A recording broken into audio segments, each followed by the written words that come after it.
हमारी दृष्टि सीमित है, परंतु ईश्वर की दृष्टि व्यापक है। हमें मात्र इसी जन्म का दिखाई देता है। बाकी ईश्वर तो जन्म जन्मांतर का जानता है, और जो कर्म के फल हैं वो किसी भी जन्म में किए हों, किसी भी जन्म में प्राप्त होते हैं। परंतु यदि आप इस जन्म में, पूर्व जन्म में आपने बहुत गलत कर्म किए हैं और इस जन्म में आप अच्छे कर रहे हैं, तो वो कर्म का जो फल है वो क्षय हो जाता है और पाप का फल क्षय हो जाता है। तो यदि आपने पूर्व जन्म में बहुत अच्छे कर्म किए हैं और बहुत पुण्य अर्जित किया है और इस जन्म में आप गलत कर्म कर रहे हैं, तो आपके सब पुण्य क्षीण हो जाते हैं। गीता में भगवान श्री कृष्ण ने अर्जुन से कहा कि बहुनी में व्यतीतानि जन्मानि तव चार्जुन, तान्य वेद हम सर्वाणी न तव वेत्त परंतप। तेरे और मेरे कई जन्म हो चुके हैं इससे पहले, परंतु उन जन्मों के बारे में मैं सब जानता हूँ, पर एक अर्जुन तू नहीं जानता है। तो ईश्वर हर जन्म जन्मांतर की बातें जानते हैं। एक प्रकृति ऋषि थे, वे जंगल में जाकर के, एक शिव मंदिर था, उसमें जाकर के शिव जी की उपासना किया करते थे। इस प्रकार से उनका जीवन क्रम चलता था। वो जब जंगल में रोज़ जाते थे तो उस समय में एक अस्थिमाल नाम का डाकू था, उसका बहुत बड़ा आतंक था। वो हत्या, लूट, राजनी, डाका आदि किया करता था। तो उसने जब प्रकृति ऋषि को रोज़ वहाँ शिव मंदिर में जाते हुए देखा, तो उसने सोचा कि ये संत हमेशा इस मंदिर में जाके क्या करता है, यहाँ इसे ज़रूर कोई धन छुपा रखा है। और मंदिरों में पहले धन छुपाने की परंपरा भी हुआ करती थी।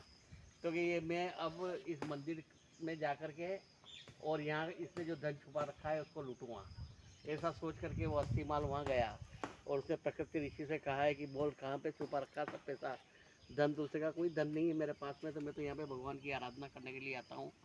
तो कि नहीं, तू झूठ बोलता है। ऐसा करके उसने उसको जोर से धक्का दिया। तो प्रकृति ऋषि वहाँ शंकर भगवान का जो शिवलिंग था वहाँ जाके टकराए और उनके माथे से खून निकलने लगा।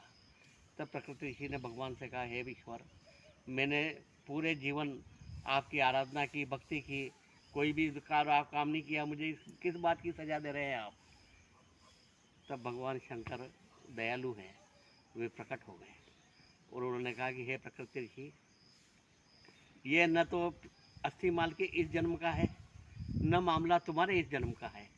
पूर्व जन्म में ये अस्थिमाल एक बहुत ही नेक और अच्छे विचारों वाला, कर्मकांडी, धर्म ध्यान करने वाला ब्राह्मण था और हमेशा 11 और ऐसी व्रत उपवास किया करता था। तो एक बार उसने 11 का उपवास किया, अगले दिन उसका पारना था। तो 12 के दिन उसको प्यास लगी, तब वो एक तालाब में पानी पीने के लिए गया।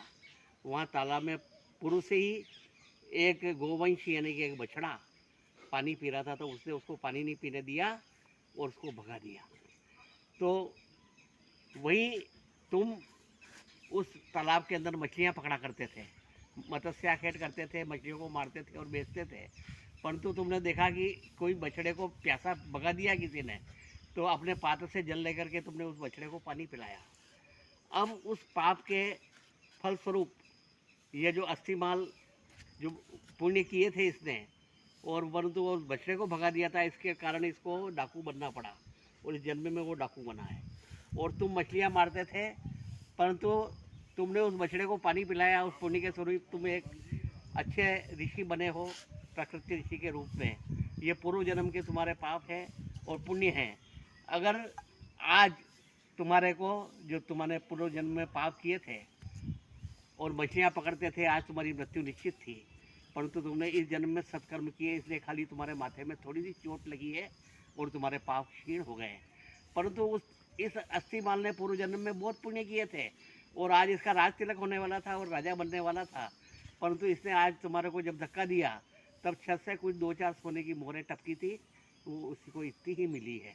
इसलिए ये जो ईश्वर की दृष्टि बड़ी व्यापक है, हमारी दृष्टि सीमित है, और वो जन्म जन्मांतरों के कर्मों का फल हमेशा किसी भी जन्म में दे सकता है। परंतु यदि आपने अच्छे कर्म किए तो आपके पूर्व जन्म के पाप क्षय हो सकते हैं, और यदि आप बुरे कर्म कर रहे हो तो आपका पुण्य खाता है वो ख़त्म हो जाएगा। इसलिए कर्म जो भी करें सोच समझ के करें।